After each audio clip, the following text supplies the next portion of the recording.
আমাদের মাননীয় প্রধানমন্ত্রী ঘোষিত কর্মসূচি আগামী 5 বছর আমরা 20,000 কিলোমিটার নদী, খাল, বিল এগুলো খনন করবো না উচ্ছেদ।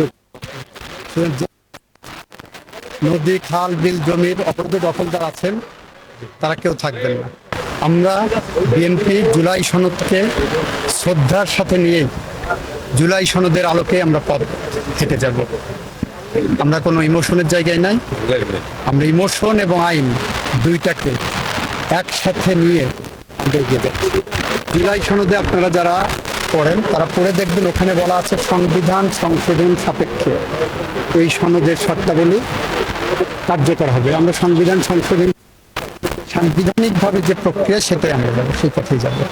কার্যকরী পদক্ষেপ আমরা মত বিনিময় করবো সংশ্লিষ্টদের সাথে, ভুক্তভোগীদের সাথে এবং বিচার বিভাগের সাথে কথা বলে কার্যকরী যে পদক্ষেপ আমরা সুপারিশ আকারে পাবো আমরা চেষ্টা করবো সেই পথ ধরে।